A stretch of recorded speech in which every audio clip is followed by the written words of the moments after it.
거룩하신 아버지 하나님, 오늘도 주님 앞에 저희들 불러주셔서 감사합니다. 우리의 육신만을 바라보면 그 미래는 결국 죽음이지만, 그러나 우리 주 예수 그리스도를 바라보면 그 마지막에는 부활의 새 생명의 역사가 있음을 믿습니다. 삶 속에서 여러 가지 일들을 겪고 경험하고 또 많은 흥망성쇠가 우리의 삶을 거쳐 지나가지만, 결국 우리의 육신으로서가 아닌 부활하신 예수 그리스도로서 우리의 삶이 완성될 수 있으며, 우리의 살아가는 이 모든 삶도 주님 안에서 참된 의미가 있을 수 있음을 또한 믿습니다. 주님을 향한 우리의 믿음의 의지가 더욱더 견고할 수 있도록 이끌어 주시고, 그리하여 언제나 주님의 사랑과 은총의 품 안에 거하며 주님의 생명력을 힘입고 살아가는 주님의 백성들 되게 하여 주시옵소서. 이 새벽도 주님을 향하여 머리 숙인 이 시간 가운데 주님 친히 임재하시기를 원하옵고 예수님의 이름으로 기도드립니다. 아멘. 찬송 389장입니다. 389장.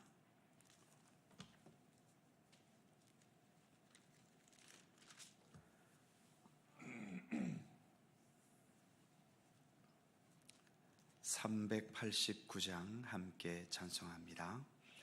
내게로 오라 하신 주님의 말씀을 따라 나와서 내 몸과 마음을 주께 드리니 주여 받아주소서. 내 뜻과 정성 모두어 주 예수 따라가오니 내 갈 길 인도하여 주소서. 오 나의 주시여, 내 맘에 주의 성령 오셔서 정결케 하여 주시고 주님의 귀한 성전 사무사 항상 계시옵소서. 나 주님 힘써 섬기며 늘 충성하며 살리니 내 갈 길 인도하여 주소서. 오 나의 주시여, 내 참된 친구 되신 구주여, 나에게 임재하시사 이 세상 끝날 되어 숨질 때 주여 함께 하소서. 나 주님 품에 안기어 참 안식 영생 누리니 내 갈 길 인도하여 주소서. 오 나의 주시여.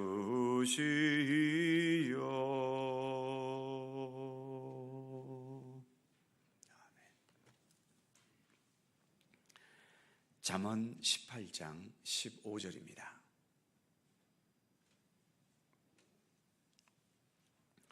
잠언 18장 15절에서 17절까지의 말씀입니다. 제 볼륨을 조금만 좀 낮추시겠어요? 잠언 18장 15절에서 17절까지 세 개의 절을 다 함께 한 목소리로 봉독합니다. 명철한 자의 마음은 지식을 얻고 지혜로운 자의 귀는 지식을 구하느니라. 사람의 선물은 그의 길을 넓게 하며 또 존귀한 자 앞으로 그를 인도하느니라. 송사에서는 먼저 온 사람의 말이 바른 것 같으나 그의 상대자가 와서 밝히느니라. 아멘.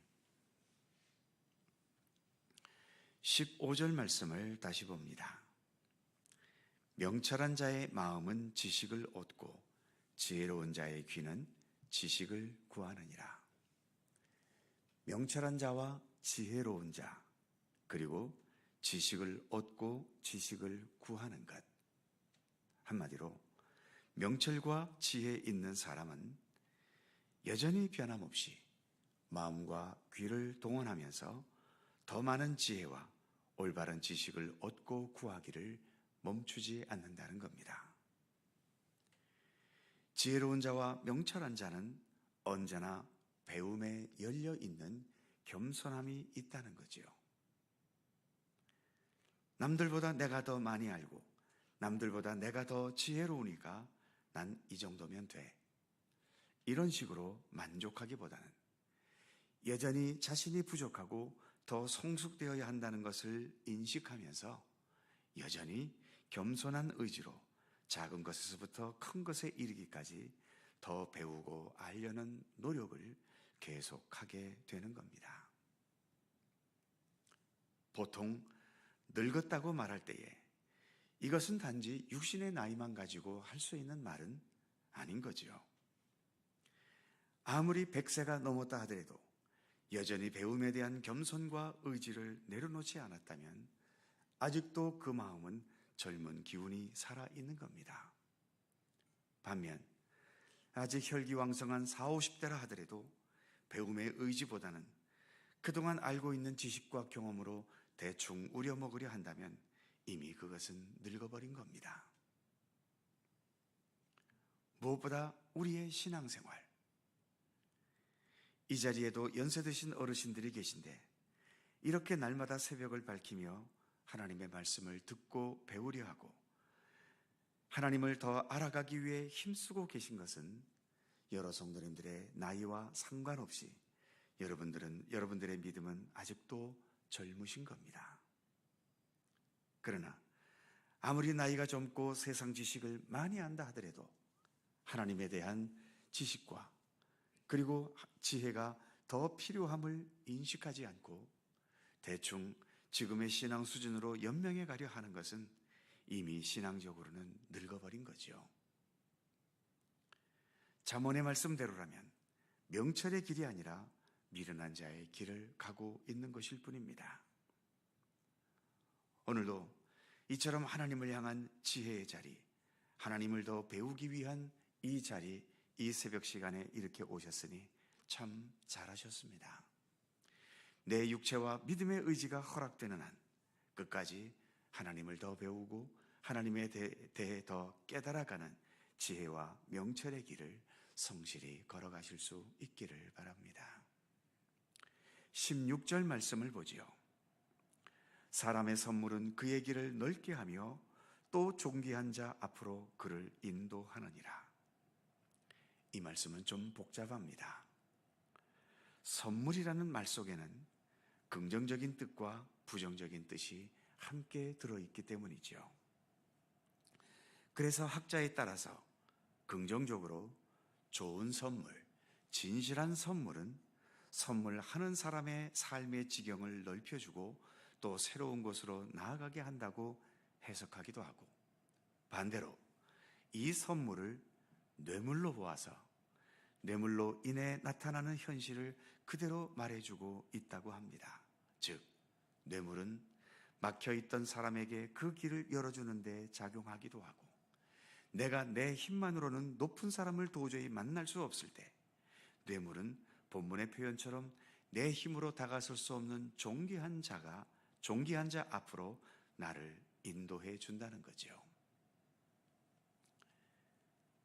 진실한 선물이라는 것은 상대를 향한 감사와 존경과 사랑이 담겨 있어야 하지 않겠습니까? 그런데 그 선물을 통해 내가 더 잘 되려는 의도가 담겨 있다면 그건 선물이 아닌 뇌물의 성격이 강한 거죠.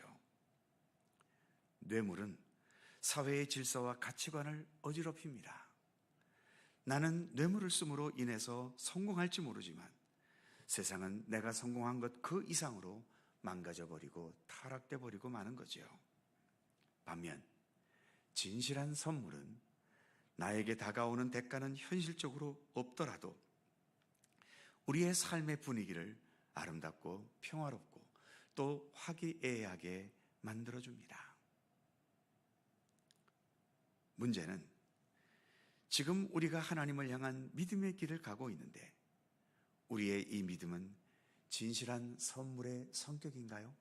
아니면 하나님으로부터 더 많은 것을 얻어내기 위한 뇌물과 같은 성격의 믿음인가요? 나도 기쁘지만 하나님께서 더 기뻐하실 수 있는 진실한 믿음이 되기를 힘써야 합니다. 하나님을 기쁘시게 하려면 하나님을 더 사랑하고 하나님을 더 경외하고 하나님의 말씀과 뜻을 더 진지하게 또 겸손하게 듣고 따르기를 힘써야 하는 거죠. 하나님으로부터 더 많이 받기 위해서가 아니라 지금까지 베푸신 은혜와 사랑만으로도 정말 감사하기 때문에 그 진실한 감사함으로 주님을 섬길 뿐만 아니라 진리, 생명, 구원의 길 자체가 오직 우리 하나님 안에만 있기 때문에 그래서 우리의 겸손을 다해 주님을 따르려는 그러한 의지로 주님을 섬기는 것이 하나님을 기쁘시게 하는 진실한 선물 같은 믿음인 것이지요. 더 많은 복을 받을 것을 기대하며 충성하거나 헌신하는 것은 그렇게 건강한 믿음은 아닙니다. 자칫 나의 믿음과 헌신이 뇌물의 성격을 띨 수도 있기 때문이지요. 항상 하나님을 향한 진실한 감사와 기쁨으로 주님을 정직하고 진실하게 섬길 수 있는 우리 모두의 믿음이 되기를 소망합니다. 마지막으로 17절 말씀입니다. 17절을 보면 송사에서는 먼저 온 사람의 말이 바른 것 같으나 그의 상대자가 와서 밝히느니라. 본문 앞부분이었던 2절에서는 이런 말씀이 있었죠. 미련한 자는 자기 의사를 드러내기만 기뻐하느니라. 그리고 13절 말씀에서도 사연을 듣기 전에 대답하는 자는 미련하여 욕을 당하느니라 라는 말씀도 있었지요. 마찬가지로 재판을 하는데 원고 측 말만 듣고 재판관이 판결을 내리면 되겠습니까? 반드시 피고 측의 말도 들어야 하는 겁니다. 아무리 피고 측의 죄인이 죽을 죄를 지은 게 분명하다 하더라도 왜 그 죄를 저질렀는지 그 죄의 배경과 이유와 과정이 어떠했는지를 반드시 들어야 하는 거죠. 그래야만 가장 합리적이고 공의로운 판단을 내릴 수 있기 때문입니다. 우리나라가 이렇게 남북으로 분단되고 정치적, 사상적으로 극한 대립의 현실을 보이는 이유 중 하나는 상대방의 말을 들으려 하지 않기 때문이지요. 우리 진영의 말만 옳고 상대 진영의 말은 들을 필요도 없는 거짓말이고 사기치는 거라면서 몰아붙이기 때문에 듣게 되지도 않습니다. 특히 내 자녀의 문제일 때 대부분의 부모님들은 내 자식 제일주의가 발동이 되어버리기 때문에 내 자식만 옳고 상대방은 무조건 틀렸다고 전제하면서 다투려 할 때가 있지요. 그러니 간단하게 끝날 수 있는 문제가 오히려 더 심각해져 버리기도 하는 겁니다. 내가 누군가와 다투었거나 사이가 좋지 않다면 거기에는 반드시 상대방의 말을 제대로 듣지 않거나 들어도 아무것도 받아들이지 않기 때문이지요. 평화라는 것은 어느 한쪽의 말과 주장만으로는 이루어지지 않습니다. 옳든 그르든 서로의 입장을 들어주는 것에서 시작이 되는 거지요. 피고 측 말도 안 듣고 원고의 말만 듣고 재판했다면 다들 말도 안 되는 재판을 했다고 소리를 높이겠지만 그러나 우리의 일상에서는 이처럼 다른 사람의 말을 듣지 않고 내 생각만으로 모든 것을 판단해버리는 이런 말도 안 되는 현실들이 우리의 삶에는 언제나 있다라고 하는 것을 우리는 겸허히 되돌아볼 수 있어야 할 것입니다.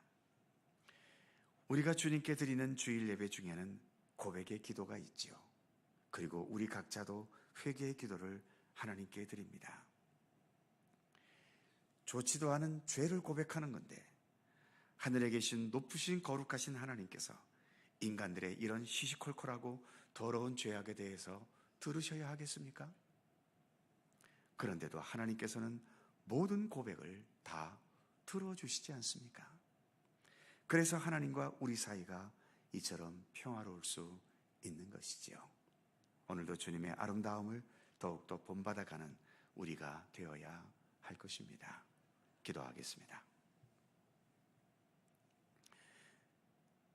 거룩하신 하나님, 우리에게 겸손한 마음을 주셔서 내 나이가 얼마가 되었든 또 내가 세상에서 얼마만큼의 학력이 있고 얼마나 많은 경험을 행했든지 상관없이 하나님 앞에서는 언제나 겸손히 더 주님을 배우려 하고 주님을 알려 하고 주님과 동행하려고 하는 진실한 믿음의 삶을 온전히 걸어갈 수 있도록 우리를 이끌어 주시기를 원하옵고 기도합니다. 주님을 향한 우리의 믿음이 뇌물과 같은 성격이 아닌 진실한 선물과 같은 그런 믿음이 될 수 있기를 원합니다.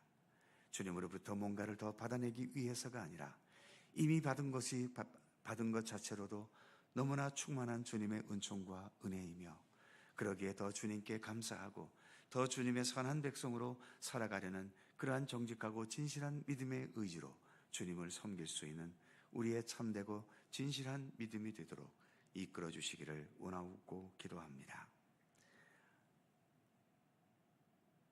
자기의 말만 늘어놓고 자기의 생각만으로 모든 것을 판단해버리는 그런 좁은 안목과 교만함을 버릴 수 있게 하여 주시고 서로의 대화를 충분히 듣고 그것을 또 받아들이면서 그래서 우리 사이에도 더 평화와 화해와 주님의 참된 사랑으로 하나가 될 뿐만 아니라 무엇보다 우리 주님을 향하여도 우리가 언제나 하나님의 말씀을 겸허히 듣고 또 그 말씀 앞에서 내 자신을 진실하게 돌아보는 그러한 겸손함이 있게 하시기를 원하고 기도합니다.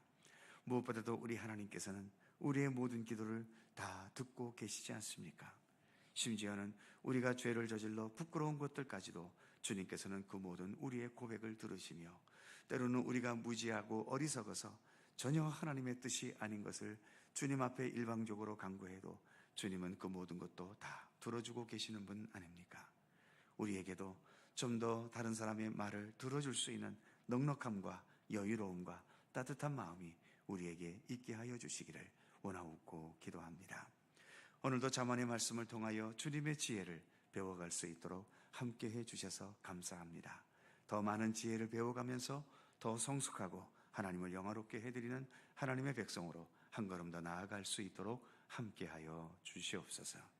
오늘 하루도 주의 평강과 은총이 함께하여 주시고 이 아침도 간절히 간구하는 우리의 모든 기도의 제목마다 우리 주님 귀를 기울여 주시고 주님의 선하신 손길로 응답하여 주시기를 원하옵고 기도합니다. 날마다 우리와 함께 하시는 주님께 감사와 찬양을 돌리옵고 우리 구주 예수 그리스도의 이름으로 기도하옵나이다. 아멘. 하늘에 계신 우리 아버지, 아버지의 이름을 거룩하게 하시며 아버지의 나라가 오게 하시며 아버지의 뜻이 하늘에서와 같이 땅에서도 이루어지게 하소서. 오늘 우리에게 일용할 양식을 주시고 우리가 우리에게 잘못한 사람을 용서하여 준 것 같이 우리 죄를 용서하여 주시고 우리를 시험에 빠지지 않게 하시고 악에서 구하소서.